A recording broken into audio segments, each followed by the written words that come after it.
Vocês.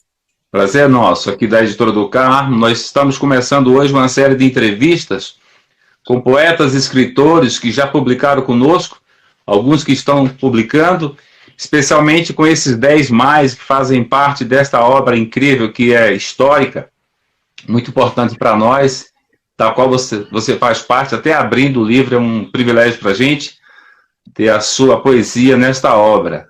Já li seu poema, seus poemas, já reconheci você como um grande poeta, então, seja muito bem-vindo, é um prazer conversar com você nessa tarde. Muito obrigada, muito obrigada.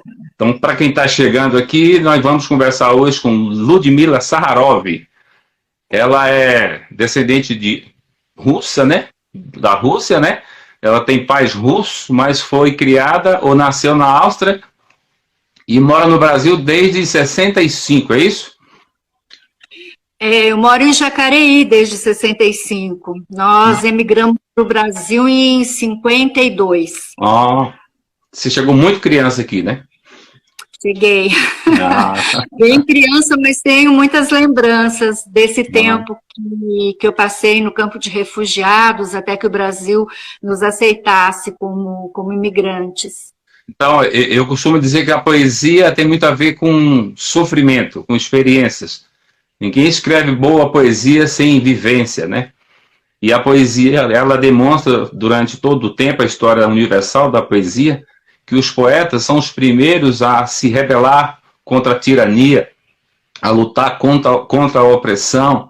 E essa história sua, de berço, de sofrimento, de guerra, tem muito a nos dizer na sua poesia. Eu fiquei muito encantado com o que você escreveu, com os poemas que você mandou para nós. Então, queremos conhecer um pouco mais da pessoa, a priori, para depois falar um pouco da poesia, dos seus livros, até a gente chegar nessa edição da Editora do Carmo. Como já falei, é um privilégio tê-la aqui conosco. Nos conta um pouco da sua vida aqui, depois que chegou no Brasil, um pouco quando saiu de lá, o quanto seus pais sofreram, qual foi o contexto histórico lá da guerra, por que vocês foram exilados, ou seja, foram mandados para campo de concentração. Conta um pouquinho para a gente, é muito importante, especialmente neste momento que a gente está vivendo no mundo, esse contexto de guerra, de conflitos. Fica à vontade. Obrigada. Então, a minha história, ela é bem complicada. A minha mãe foi russa, não é? Digo no passado porque ela faleceu, aliás, todos os meus já faleceram. E ela trabalhava no hospital em Moscou, no front, com amputações. E o meu avô era oficial czarista. Durante a Primeira Guerra, eles já conseguiram sair da Rússia, foram para a Iugoslávia, onde meu pai nasceu, mas na Europa, você sabe, você não tem a naturalidade, você tem a nacionalidade. Então, terminada a guerra, a minha mãe não conseguiu voltar para a terra dela, não conseguiu porque as estradas estavam todas bombardeadas, então o pessoal ia para onde o destino os levava. E eles encontraram-se na Áustria, num campo de refugiados. Os refugiados eles ficaram em 3 campos, o administrado pelos Estados Unidos, administrado pela França e pela Inglaterra. Os meus pais caíram no campo, foram recebidos no campo administrado pelos Estados Unidos. E aí eu nasci lá, no pós-guerra. E a nossa imigração foi muito difícil, porque o primeiro lugar que todos os refugiados queriam ir era para os Estados Unidos.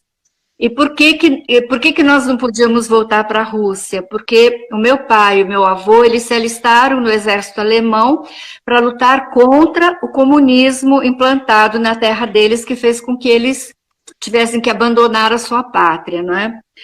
Então, o meu avô, ele tinha tuberculose crônica já, adquirida na Primeira Guerra Mundial ainda, e éramos meu pai, minha mãe, meu avô, minha avó e eu. E o pessoal todo queria imigrantes que pudessem todos trabalhar, não é? E sem crianças, de preferência. Então, nós ficamos aguardando que país que poderia nos receber. Tentamos Depois dos Estados Unidos, tentamos a Venezuela, tentamos a Argentina, tentamos o Uruguai, até que o Brasil nos recebeu, porque aqui já tinha muitas crianças e muitos tuberculosos na década de 50. Assim nós viemos parar no Brasil, graças a Deus. Você foi em que ano mesmo? 52. 52, uau. E daí seus pais foram trabalhar com o quê quando chegou aqui? Então, a minha mãe era formada em medicina, meu pai estava se formando em engenharia mecânica, eles vieram para cá não como trabalhadores da terra, como a maioria dos imigrantes, não é? A minha mãe foi trabalhar como enfermeira num consultório de um médico judeu, e o meu pai foi trabalhar numa fábrica de válvulas chamada Telefunken. Nós acabamos parando, fomos enviados para Carapicuíba, próximo de uma aldeia dos índios. Então era eu branca e o resto e o resto da criançada era toda meio diferente de mim. Olha que interessante. Então, por isso que eu falo, essa experiência toda, né, tantas vivências que ajudou a você a produzir sua poesia. O que você pensa sobre isso? A poesia que você faz hoje, ela existiria sem essa vivência, sem todo esse histórico de sofrimento, de exílio, de mudar de país, de nova cultura? Ela existiria desta forma? Como que você pensa? Eu tenho a impressão que a literatura, ela se enraizou em mim, porque a minha avó era professora de literatura russa. Então, muito cedo eu fui alfabetizada em cirílico, a minha adaptação ao alfabeto latino foi muito difícil, a língua russa é muito diferente de todas as outras, né? Ela tem declinações, tem um gênero neutro, e eu só fui aprender a falar sem sotaque depois de muito bullying e já no ginásio. Primeiro pelo meu nome diferente, não é? Então me chamavam lá de Minas, me chamavam de vários outros nomes, poucos que eu não entendia, então o pessoal ria, eu ria também. E o meu refúgio, desde criança, como eu não conseguia me comunicar com outras crianças da minha idade, foi a leitura, foi a poesia, porque a maior parte dos livros de contos infantis russos, eles são escritos em versos, não é? A gente guarda melhor, as crianças guardam melhor as frases rimadas do que longos textos. E eu aprendi o português com a minha avó, que não falou português até morrer, ela me ditava os livros em russo, eu precisava traduzir para o português e depois devolver para ela em russo. Então, eu acho que a minha mente, assim, se desenvolveu meio de uma forma complicada, mas que para mim foi boa, porque hoje eu domino o russo e o português com perfeição. Olha, que inveja você ler Tolstói, Dostoiévski, Mayakovsky, esses caras todos na língua, né? Porque especialmente a poesia, ela não traduziu para mim, acabou. Você não consegue puxar, acho que 50% do poeta quando você traduz. Verdade, né? As traduções, na verdade, são, de poemas principalmente, são obras reescritas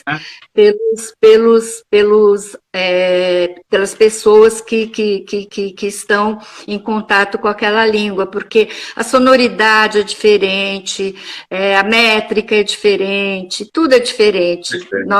Eu estou no exercício agora com um amigo poeta de traduzir alguns poemas do Pushkin, que é considerado o maior poeta de toda a história, comparado a Shakespeare, não é? Ele era muito ativista, né? Ele foi um dos primeiros a fazer cartazes políticos. Ele é um camarada bem, se não estou enganado, né?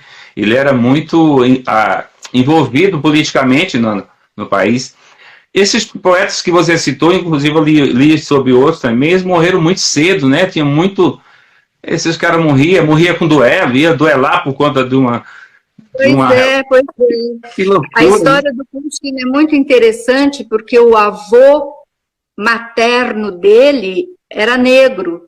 Ele foi trazido como escravo, foi presenteado ao czar, o czar deu-lhe o título de nobreza, ele casou-se com uma nobre russa, branca, e Pushkin, assim, ele mesmo se descrevia como um ser estranho, porque ele não era branco, não era negro, o cabelo dele era encaracolado, mas o talento, assim, foi e é fantástico.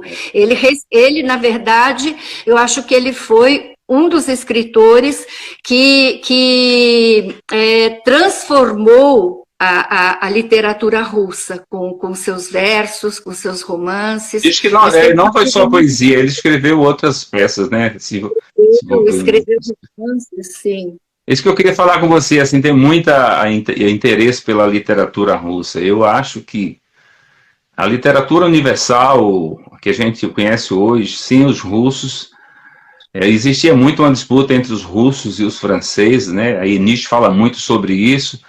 E, enfim, eu tenho muita admiração, e eu conheço pouco da poesia russa, conheço mais a literatura, os romances, né? Mas eu sou apaixonado. Então, esse privilégio que você tem de dominar as duas línguas é muito interessante e muito importante para nossa cultura agora brasileira, para que você possa nos apresentar, né? Fazer essa tradução, fazer coisas que a gente não tem, porque é muito difícil encontrar boas traduções. Especialmente de poesia. De poesia eu nunca vi, não encontro, é muito difícil, difícil. Na verdade, é muita responsabilidade, não é? Vamos ver o que a gente vai conseguir. Nós vamos fazer primeiro um texto para uma revista e aí vamos ver como isso vai evoluir. Mas eu lhe digo que é extremamente difícil. Eu leio para o meu amigo em russo, para ele pegar a entonação,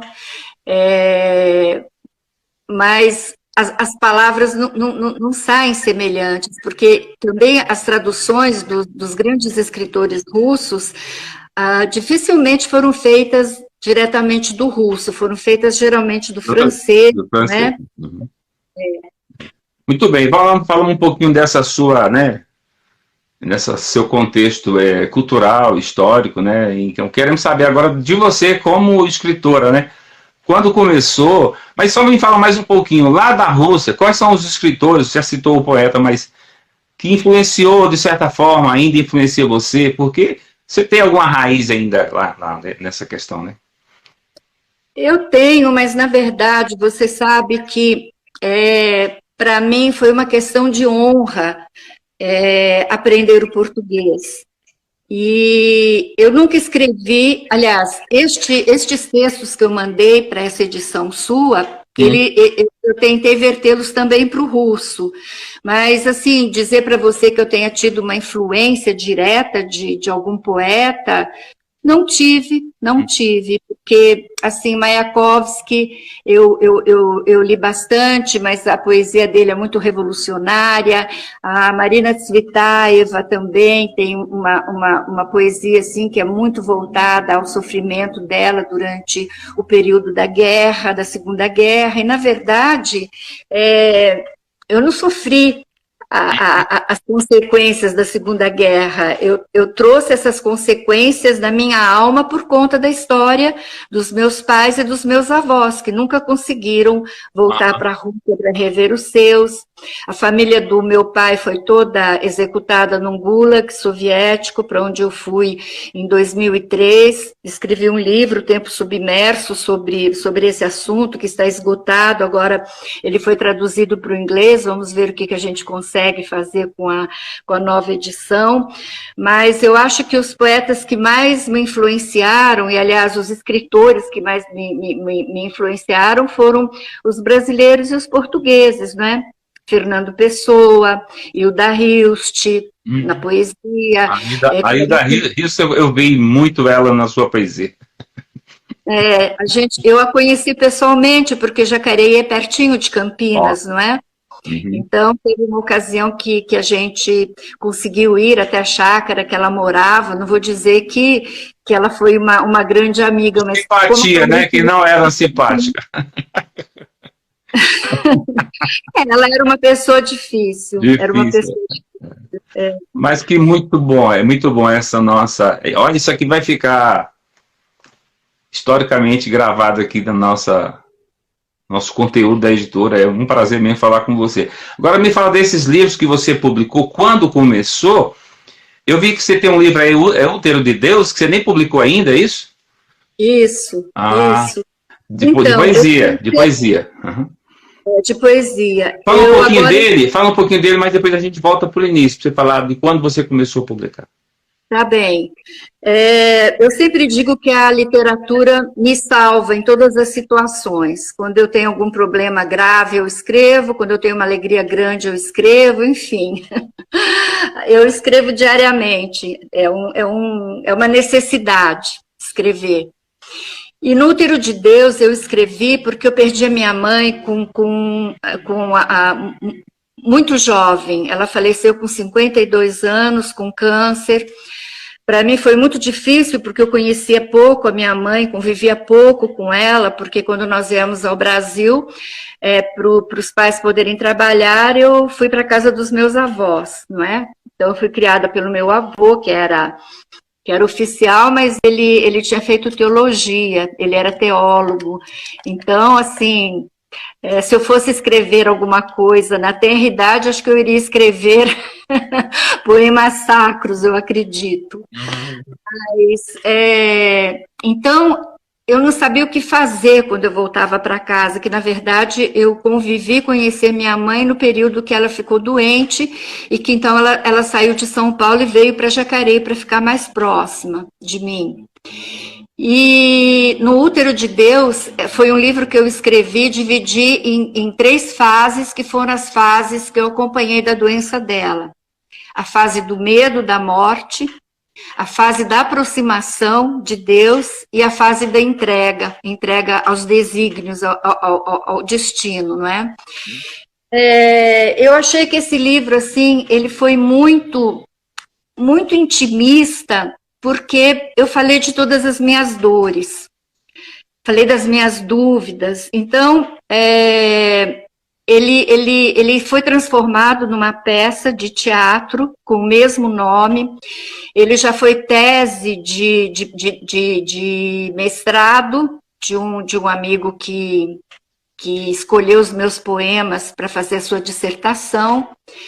Ele já saiu publicado em algumas revistas, em alguns jornais, mas livro mesmo, eu estou tratando dele agora. Primeiro porque você, como editor, imagina que capa que você faria para um livro intitulado No Útero de Deus. Em segundo lugar... Hein? É um desafio. Em segundo lugar, o meu primeiro livro assim premiado e que me deu uma visibilidade foi um livro de poemas eróticos que eu escrevi em 84. Por uma situação também, nós participamos de vários programas de Semana da Mulher no SESC, e as mulheres sempre pediam que a gente falasse sobre a sexualidade, porque naquela época, né, Marta Suplicy... Aí começou a se abrir, né? Assim, começou a se abrir. Então, o pessoal sempre diz, mas quem que foi a sua musa inspiradora? Eu falei, pelo amor de Deus, gente, né? Falar de musa inspiradora para poemas eróticos, não é? Então, foi difícil também escolher a capa. Esse livro teve 4 edições, recebi prêmio de revelação de poesia feminina pelo MEC, lá do Rio de Janeiro. E aí o pessoal diz assim, inclusive é difícil para você conseguir um patrocínio, porque para o livro Tecei, que era de poemas eróticos, o pessoal dizia, você tem que procurar o patrocínio de um motel, não é? E para o Útero de Deus você tem que procurar uma funerária. Não, o Útero de Deus me interessou bastante. Se você depois quiser mandar, se confiar para fazer uma leitura, eu gostaria muito de ler. Eu estou agora tentando conseguir transpor os poemas para o alfabeto cirílico. Eu descobri um programa, não é, que tem essas letras, então eu estou tentando traduzi-lo, porque eu não sei se será, assim, uma experiência positiva em termos financeiros, porque eu não sei se tem muitas pessoas que leem russo, que gostariam de ler em russo, eu não sei se eles teriam interesse, inclusive na Rússia, em publicar uma escritora de origem russa que escreve em português, mas eu estou aqui, estou com o livro pronto. Tem sim, hoje em dia o mundo está muito interligado, né? A gente falava muito de globalização, mas hoje em dia o mundo é só a internet. O mundo não é mais o mundo é a internet. E esse mercado de livros, ele é 70% online e digital hoje. Na Europa, na Inglaterra e nesses países da Europa, eles compram livro digital. Então a Amazon, por exemplo, ela trabalha e ela aceita, né? Eu publico meus autores na Amazon, e eles vendem no mundo todo, mesmo em português, porque tem português brasileiro no mundo todo. Mas se você traduz para uma língua, inglês, por exemplo, que tem maioria, você vende bastante na Amazon. E é o livro físico, né? Não é o livro digital. Sim, inclusive, você pode colocar só o livro físico, as pessoas compram em qualquer lugar do mundo e recebem em 3, 4 dias. Eu tenho um exemplo aqui, agora acabei de publicar um poeta, a prima dele comprou lá em Londres, mandou a foto. Então, é fantástico. Então, hoje em dia, você não tem mais essa barreira, vai ser aceito ou não. Você pode publicar em inglês, em russo, em português, e jogar no mundo, e esperar o resultado. É assim que funciona. Tá certo. Inclusive, a Rússia agora está na ordem do dia, não é, por causa da guerra com a Ucrânia. Eu tenho parentes meus ainda lá com quem eu conversava, que agora a gente conversava pelo Telegram, mas ele foi cortado, não é? E a minha avó, ela nasceu na Ucrânia. Então, eu tenho parentes na Ucrânia também, parentes não tão próximos, mas, por exemplo, uma prima minha de 2º grau, a sogra dela é ucraniana. E a Rússia começou em Kiev, não é? Então, é uma guerra, assim, fratricida. Eu fico imensamente triste ao ouvir isso. Inclusive, quarta-feira me convidaram para eu falar sobre esse tema aí para os estudantes de uma escola aqui da região. E eu estou pensando, meu Deus, como é que eu vou contar? Porque eu gosto tanto dos russos como gosto dos ucranianos, e eu fico extremamente perdida nessa guerra novamente, tão sem nexo. É uma questão de humanidade. A gente que tem essa visão talvez um pouco mais ampla, nós devemos usar o nosso discurso, o nosso espaço, para dizer para as pessoas que não interessa o lado, a guerra ela é nociva a todos, para a humanidade, entendeu? E aqui no Brasil, especialmente, criou essa questão ideológica de ser contra ou a favor das coisas.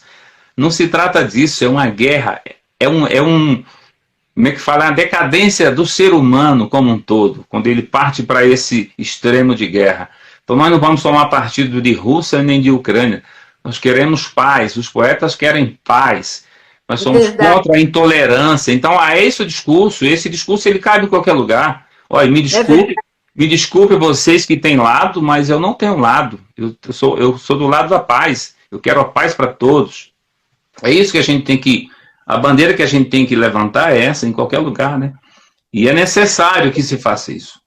O problema agora é que você também, com a imprensa, da forma que está trabalhando, a imprensa mundial, você já não sabe mais em quem você acredita, porque são tantas notícias falsas, não é? Outro dia publicaram uma foto na internet de uns soldados que estavam combatendo o exército russo, e era cena de um filme, não sei se você viu, era foto de um filme. Não, mas eu imagino, aqui acontece de tudo. Aliás, no mundo todo, mas para esse lado de cá, como eu falei para você, está muito difícil você conviver com as pessoas por conta dessa ideologia aflorada, né? Essa coisa de polarização. Tudo você tem que... Você é a favor ou contra? Você tem que dizer que você é a favor ou contra de alguma coisa. É uma coisa lastimável. Uma visão muito simplista da problemática humana, não é? E, na verdade, é um fato. Nós não temos conhecimento de todos os fatos. Como é que a guerra está acontecendo? é interessante saber de quem está lá. Por exemplo, você tem conhecidos na Rússia, talvez eles façam uma leitura mais aproximada, nem tanto porque lá é tudo fechado, tudo é proibido. Então nós não podemos tomar partido, até porque a gente não tem conhecimento de todos os fatos, acho que é por aí. É verdade. Mas a guerra é sempre lamentável, né? Sempre. Então, Ludmila, fala um pouco assim, você publicou, acho que foi 7 livros individuais, né? Foi. Então... Eu comecei a escrever muito cedo. Eu me casei, vim para Jacareí em 65, porque a família de meu marido era de Santa Branca, de uma cidade próxima aqui de Jacareí, e eu comecei a mandar... Na verdade, a primeira coisa que aconteceu comigo foi que teve um concurso para falar sobre a cidade, eu escrevi uma crônica, e a minha crônica foi premiada em primeiro lugar, e aí recebi moção congratulatória da Câmara, recebi, enfim... Coisa boa. Apareci na cidade. Uhum. E fui convidada, então, para escrever crônicas para um jornal. Então, eu escrevo crônicas desde 1972. Tem muita gente, acho que você nem era nascido quando eu comecei a escrever. Olha, muito interessante. E essas crônicas, você tem arquivado isso? Então, quando eu fiz 45 anos de cronista, eu escrevi um livro de 100 crônicas escolhidas e alguns textos clandestinos, que ficou um livro muito bonito, foi um livro que me deu muito prazer, porque ele foi publicado pela LIC. Então, eu pude escolher um projeto de capa, eu pude escolher uma editora que me oferecesse um material, vamos dizer, mais sofisticado, e foi um livro assim que agora, depois que eu publiquei esse livro, está difícil de escolher um livro que fique tão bom, porque quando você tem uma verba grande oferecida pelo poder público como prêmio, né, é completamente diferente de quando você vai batendo na porta das editoras e vai aguardando que alguma te responda positivamente ou não, não é? Certeza, certeza. Então você tem essa obra jornalística também, né, de crônicas. Sim, eu acho que eu tenho... O pessoal me pergunta, quantas crônicas você escreveu? Aí eu digo, bom, vamos fazer os cálculos. Desde 72, uma vez por semana, em 3 jornais, multiplique, não é? Eu acho que eu tenho umas 20 pastas com as minhas crônicas arquivadas, porque naquela época eu não tinha internet, não tinha nada, então acho que é um legado que eu vou deixar aqui para a cidade, porque inclusive eu fiz também um livro muito interessante, que foi sobre a história oral de Jacareí, Jacareí, Tempo e Memória, onde todos os meus entrevistados já morreram, aliás... Os meus entrevistados na época tinham a minha idade, então eu tive que correr para recolher essa história. Então, os meus livros, assim, eles são sempre temáticos, não é? Eu escrevi também, eu escrevi peças teatrais, escrevi livros infantis, escrevi um musical infanto-juvenil, que também foi publicado e foi bastante apresentado aqui no Vale do Paraíba. Eu tenho um monólogo também, que inclusive foi apresentado no Festival de Literatura, de Teatro no Paraná, não é? Uhum. E então eu tenho, assim, eu acho que eu tenho uma obra já bastante consistente, da qual eu tenho muito orgulho. Muito bom. E livro de poemas, assim, você tem quantos livros publicados já? Já está disponível? Tem algum lugar para a gente ter esses livros? Então, eu tenho um... Pode fazer propaganda? Sim, pode. Eu tenho uma página na internet, não é? Na época que começaram essas publicações em blogs, não é? Sim. que é www.ludmilasaharovsky.com. Ali eu tenho poemas, eu tenho mini-textos. Aliás, eu comecei a escrever nanotextos quando ninguém nem falava e nem entendia como é que você podia escrever um conto em 4 linhas, com começo, meio e fim, e todo o envolvimento de dramaturgia, né, nessas 4 linhas. Então, livro de poemas meus publicados, e depois também, eu sempre publiquei tudo nos jornais e nas revistas nas quais eu escrevo até hoje. Então, eu sempre digo, eu não tinha esse desejo de publicar um livro, porque eu já tinha leitores fixos na minha página de crônicas e de textos que eu publicava. Publico até hoje, aliás, em revistas e em jornais. Então, o meu primeiro livro foi o de poesia, foi o de poemas eróticos, que é muito bom, eu gosto muito dele também. A linguagem feminina do amor, não é? Uhum. Tenho esse livro, que é o No Útero de Deus, que também eu publiquei muito, foi peça teatral. Então, eu não ficava com essa frustração de escrever e não ter quem me lesse. Publiquei no meu blog, publico ainda no meu blog, e agora o último livro meu solo, que já está na gráfica, vai se chamar Confidências, a vida em textos breves, que aí eu comecei a escrever para a internet, você sabe, né? Passou de 10 linhas, o povo só leu o título e o final, não é? Então foi uma experiência nesses 2 anos de pandemia, que eu escrevia diariamente no meu Face, publicava, e agora vai sair um livro, acho que até o final desse mês, ou no máximo no início e meados de junho. Ótimo, então, tá aí. Você está mais que publicado, então vai sair agora um livro pela Editora do Carmo, os 10 mais, nós já publicamos mais de 1000 autores, você agora faz parte deste rol, alguns livros, a maioria livros solo, mas muita gente em antologias, né? Nós fizemos muitas antologias. E agora a gente pegou esse... Olha, a Iranete falou que foi... Pô, Bela, foi aí. Então a Iranete que descobriu você, até falei, né? Eu escrevi uma introdução para esse livro, Os 10 Mais, e eu falo um pouco de cada poeta que está no livro, né? Faço uma introdução geral, nessa capacidade do poeta reconhecer o outro, né? Que geralmente o poeta escreve para o outro poeta, porque as pessoas que não são poetas falam assim, ai, que profundo, mas eles não entendem o que a gente está escrevendo. Então, quando a gente encontra poetas bons, e eu falo lá, poetas vivos, bons, que é raro, as pessoas gostam muito dos mortos, né? Diz que poeta bom é poeta morto, eu discordo.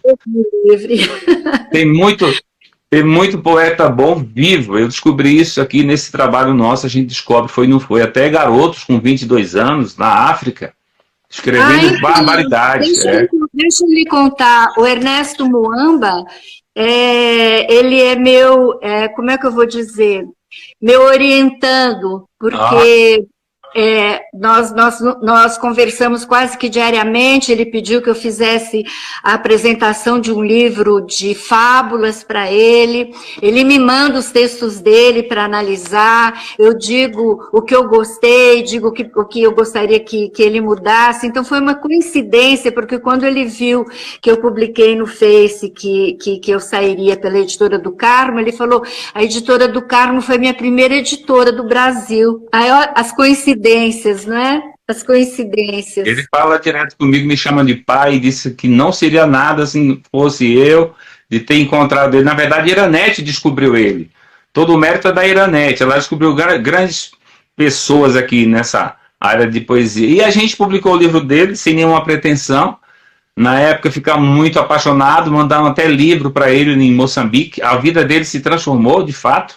Eu entrevista para a Europa, para a Espanha, para a Alemanha. Hoje ele tem o livro traduzido, acho que em 4 ou 5 idiomas, né? Beleza, ele não esquece, ele entra no meu WhatsApp, oi pai, você é meu eterno editor, você é muito gratificante você poder fazer isso, né? Então, Se você é o pai e eu sou a mãe, nós acabamos sendo parentes por afinidades africanas. E aí ele é apaixonado pela Iranete, porque na verdade a Iranete que achou ele no Facebook e começou a conversar. Ele muito desconfiado de liberar os textos dele para publicar.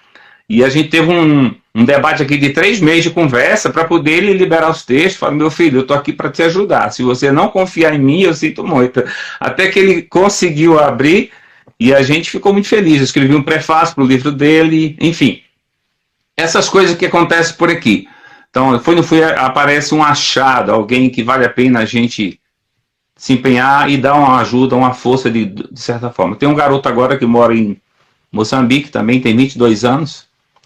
Este escreve barbaridade, escreve corretamente, para a idade dele assustadoramente correta, porque é difícil para eles lá. Sempre tinha dificuldade assim, com alguns deles lá, porque escrevia, mas não tinha muita coerência, sabe? Era meio confuso. Esse menino, o André Júnior, ele escreve correto, com máxima coerência, é algo assim assustador para mim, né? Que tenho tanta experiência e ele tem apenas 22 anos. Então ajudamos também ele, mandamos livro para lá agora.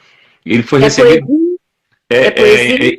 Sim, poesia. Ele foi recebido pela governadora agora lá do lugar. Para ele foi um evento assim que ele já. Então são coisas que nos dá prazer, né? Mas a editora é comercial. Então o que acontece? Algumas pessoas não compreendem isso. Às vezes fazem, eu tenho que pagar para editar? Essa é a realidade do Brasil. Feliz é aquele que consegue verba de governo. Já houve tempos aqui que era muito fácil conseguir verba, ir lá, conseguir uma ajuda. Enfim, era maravilhoso. Eu tinha professores aqui em Brasília que publicavam um livro todo ano, com a ajuda das leis, né, de benefício à cultura. Não existe mais isso. Então, o cara tem que se autoproduzir. Eu sempre fiz isso, até que montei uma editora. Então, eu entendo muito esse outro lado do autor. Então, eu convido, venha conversar comigo. Você vai se surpreender. Nós vamos fazer coisa para você que você não vai acreditar. Hoje eu consigo fazer 100 exemplares por preço que as pessoas ficam assim, como? É porque é praticamente o custo para a gente fazer isso movimentar, essa roda girar. Você sabe que assim, a dificuldade maior que a gente vê, pelo menos aqui em São Paulo, no Vale do Paraíba, é a distribuição. Porque tudo bem, a editora te entrega lá 500 livros, vamos supor. E aí? E aí, como é que você vai fazer esses livros chegarem às livrarias, às ONGs, às bibliotecas? É complicado, não é? É muito complicado. É porque nós estamos vivendo um novo mundo e pouca gente despertou para isso. Então, às vezes, a gente fica muito preso naquele nosso nicho, né? Eu sou poeta, escrevo, sou escritor, acabou. E como a gente trabalha com tudo isso, envolvendo tudo isso, tem os meios, tem os caminhos hoje que muito mais fácil do que antigamente para distribuir. Entendeu? Aquele livro... Inclusive, você também publicando na internet, você acaba conquistando um público que gosta da tua linguagem, que gosta dos temas que você explora, e aí você fica numa felicidade tremenda, porque, por exemplo, quando eu escrevia lá no comecinho para jornal impresso, sei lá, às vezes eu ia no açougue e via a carne embrulhada num texto que tinha a minha fotografia, e eu falava para o açougueiro, por favor, quando você achar uma página com a minha foto, não embrulhe a carne, deixa aqui que eu apanho para guardar para mim, não é? E hoje não, hoje eu publico um texto breve na internet, quando eu vou ver em, sei lá, 20 minutos, meia hora, tem lá 120 visualizações, 150 visualizações, isso te incentiva a produzir e a publicar na internet, que é um veículo assim, extremamente democrático, não é? Sim, isso é fundamental. Agora, além disso, é preciso produzir livros e distribuir nos meios adequados, que as pessoas não entendem. Hoje, por exemplo, nós temos hoje no Brasil 12 lojas, ou 11, as mais importantes do Brasil, que eu consigo botar os meus autores nessas lojas. Sem mover com a palha, daqui de casa, tudo digitalmente. E aí isso tem um custo. Publico lá por um ano, por exemplo. Se a pessoa quiser, depois ele tira.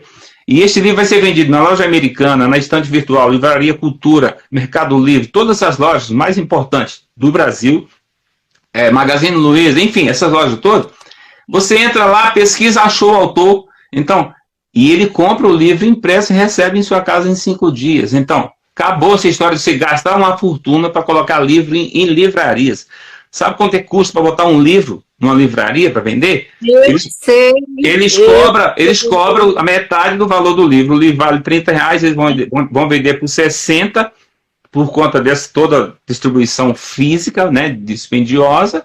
E aí não vende, porque eu fui comprar um livro, eu desisti de comprar, porque o livro na internet é R$30 e na livraria aqui perto de casa R$60. Zé, e fora que para você sair daquele conjunto de livros que tem, sei lá, 10 mil exemplares, 15 mil autores, e ficar numa prateleira visível, você também paga um extra, sim, né? Sim. Então, eu colocava meus livros para vender. O escritor acaba ganhando, sei lá, R$2,50 por livro no final, depois que você paga todos os custos. Com certeza. Então, eles falam em 10%, né? Eles falam em 10% de capa. Então, o que é isso? Né? Se a editora gastou lá R$30 para fabricar o livro e distribuir, ele vai vender, vai te dar R$3 por unidade. Você colocando nesse sistema que eu trabalho, você vai dizer, eu quero ganhar R$15 por cada livro que eu vender. E você vai receber os R$15 limpo. Porque o livro vai custar 20 ou 30 para produzir, ela vai vender por 45, você vai receber de royalties R$15 por livro. Então, só falta a gente agregar todo mundo nesse projeto. É verdade. Aí você coloca o seu Instagram para a gente, coloca seu e-mail, deixa todos os seus contatos para a gente fazer entendeu? Distribuir. Essa entrevista vai ser editada, cortada direitinho, colocar assim, no formato correto, no YouTube. Aí eu vou mandar o link da editora para você publicar nas suas redes sociais para divulgar o nosso trabalho e o seu especialmente, tá bom?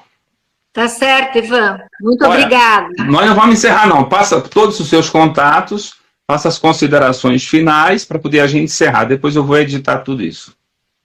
Eu vou passar os meus contatos para você por e-mail, pode ser? Pode ser. Se você quer agora ao vivo. É porque o meu nome é uma sopa de letrinhas, então... Mas o Instagram é só esse aí mesmo. Tá certo. Então... Mas eu tenho o blog, tenho o Face, tenho o Instagram, eu vou lhe passar todos os dados. Repete para mim, por favor, o blog, só para eu gravar aqui. Desculpe, passou uma moto aqui, não ouvi o que você disse. O endereço do site, do blog. É www.ludmilasaharovsky, tudo junto.com. Ok. Aí tem eu tenho no Face, eu tenho o Jacareí Tempo e Memória, que é um blog também histórico. Eu comecei a escrever para localizar Jacareí, eu comecei a escrever desde que o Brasil foi descoberto. É um livro de quase 400 páginas, está esgotado. Vai ser difícil a reedição, porque é um assunto que interessa só aqui para o pessoal do Vale do Paraíba, e principalmente Jacareí, não é? Mas quem estiver interessado em saber como é que funciona a história oral, não é? Uhum. Lá está tudo explicadinho. Eu tenho também no Facebook o Tempo Submerso. É só entrar no Face, colocar meu nome, que aí tem os caminhos para achar os meus livros, não é? O meu Face é Ludmila Saharov. Por que é Saharov? Porque é o meu nome raiz. Quando nós viemos para o Brasil, a gente colocou um sufixo polonês para que a família não pudesse ser reconhecida tão facilmente, que os meus pais morriam de medo de serem repatriados, fuzilados ou então mandados para o Gulag, onde os outros parentes já jaziam, era o jazigo mesmo, um jazigo público, porque eu digo nesse meu livro, O Tempo Submerso, que eu fui em busca de 8 mortos, os meus, não é? e achei 320 mil mortos só em Solovki, o arquipélago que eu estive, embaixo do Círculo Polar Ártico, onde eu fiquei por 3 meses pesquisando. E, na verdade, depois, quando eu fui para Butovo, que foi o local do extermínio em massa, não é, dos oponentes ao regime stalinista, eu encontrei mais 22 milhões. Então, uma coisa que começou pequena, acabou assim, tomando uma proporção gigantesca, inclusive, eu dei uma entrevista para o pessoal do estado de São Paulo, do Estadão, e o pessoal começou a me ligar no domingo que o jornal saiu, falou, Ludmila, você está na primeira página do Estadão. Eu falei, o quê? Oh. Quando eu fui para comprar um jornal, para mim, eu quase que entro na contramão de tão emocionada que eu fiquei, porque o pessoal aqui em Jacareí, o pessoal da banca forrou a banca com a primeira página do Estadão, com o meu rosto aparecendo. Então, assim, eu gostaria que as pessoas lessem também essa história da minha família que eu conto desde a história dos meus avós, passo pelo Gulag, onde eu estive fazendo as pesquisas, e termino com a minha história, a história da minha família aqui já no Brasil. Ludmila, você faz um favor para a gente, a sua história é muito boa, muito bonita, sofrida, né? Enfim, mas conta para a gente um pouquinho, conta não, lê um poema, você tem algum livro seu aí, lê um poema, pra gente falou de poesia, mas não leu um poema, então vamos fechar com um poema. Pronto. Este é o meu livro de poemas eróticos, que teve 4 edições, todas esgotadas. Okay. Não sei se eu vou fazer uma 5ª edição, mas eu vou ler um poema, então, deste livro, chama-se Alquimia. Ok. Por óculos, abrindo espaços incomuns em mim, teu amor se alastra, clandestino, camuflado, mas progressivo e quente. E eu adivinho mesmo sem ver, eu pressinto, como um visionário aos mistérios, sem assombro. E eu deixo fluir cadencialmente por sobre a carne compactada de meu ser, me transformando, de repente, em teu ser. Muito bem. Nós conversamos aqui com a escritora, poeta, não sei como você se define, mais como poeta ou como escritora, não sei. Diga para nós. Eu acho que escritora, porque eu escrevo em todos os estilos literários possíveis. Você é mais prosa que poesia, seria isso? Isso. Ok, então conversamos aqui com Ludmila como é que é? Saharovsky, aqui deu, olha, é difícil, não é fácil não, vocês vão me perdoar. Eu tinha decorado, mas não saiu. Então, Ludmila, foi um prazer imenso a gente conversar um pouco essa tarde. Vamos alargar essa comunicação com a editora do Carmo. Estamos interessados em ler o seu livro, Útero de Deus. O título é fantástico. Eu reconheço bons livros pelo título. Poucos autores são capazes de escolher títulos adequados para os seus livros. Nietzsche dizia que o título de um livro é como o endereço de uma carta. É verdade. Quando você escreve uma carta para alguém, você coloca o endereço, você pega a carta, você sabe para onde ela foi endereçada. E um livro, sobretudo de poesia, ele precisa dizer ao que veio. Às vezes você pega um livro e não é nada a ver, o título não tem nada a ver com o conteúdo, infelizmente. Então eu acho que esse título é interessante. Estamos interessados em publicá-lo, viu? E é isso, conversei com a Ludmila, foi um prazer. E vamos voltar a nos ver por aqui. Toda semana nós vamos fazer entrevistas aqui, a princípio, com os 10 escolhidos para essa obra, os 10 mais. Esta semana vamos conversar também com a Virgínia Fernandes. E aí nós vamos anunciar aqui o dia, a hora, para que vocês possam assistir. Esta entrevista, este bate-papo vai para o YouTube. Nós vamos colocar o link e avisar para todo mundo. Da minha parte, só tenho a agradecer a sua generosidade, a disponibilidade e a honra de vir conversar conosco. Imagine, eu que agradeço. Um beijo para todo mundo que está nos assistindo. E leiam os poetas, eles têm muito a dizer. Isso. Um abraço.